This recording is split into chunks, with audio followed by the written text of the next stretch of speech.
Kristen Stewart may be the next A-lister to move out of the US for political reasons. If the midterms don't start a civil war, that'd be cool. I dream this, Stewart, 36, told Owen Thiele on the Thursday, August 13th episode of the In Your Dreams podcast. I don't want to leave. I like it here. But I will leave. Stewart was discussing her current big dream with Thiele, 29, and her The Wrong Girls costar Alia Shawkat on the podcast when the host asked whether she was seriously considering moving to Europe, depending on the results of November's midterm elections. It's a privileged thing to say, but even on a smaller scale, an escape hatch is totally thing necessary, Stewart replied. The Twilight actress has a notorious history with President Donald Trump, as the politician routinely insulted her during her past relationship with ex-boyfriend Robert Pattinson. 4 years before his 2016 presidential campaign, Trump, 80, tweeted that Stewart cheated on Pattinson like a dog and urged the actor to dump her. At the time, Stewart had publicly apologized to then-boyfriend Pattinson, 40, for having a fling with her Snow White and the Huntsman director, Rupert Sanders.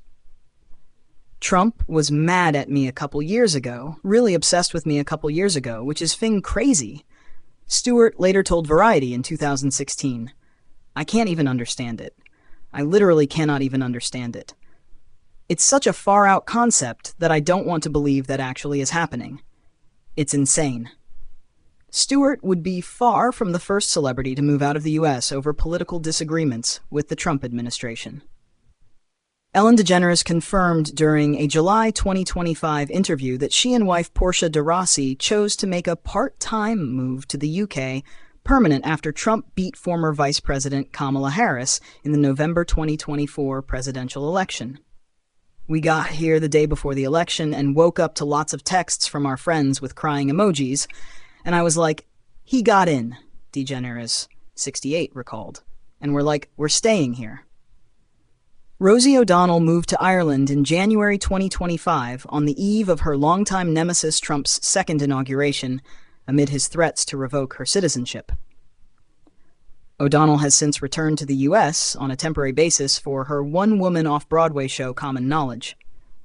I know myself enough to know that this was something I needed to do for the safety and sanity of myself and my non-binary child, O'Donnell, 64, exclusively told us in April 2025.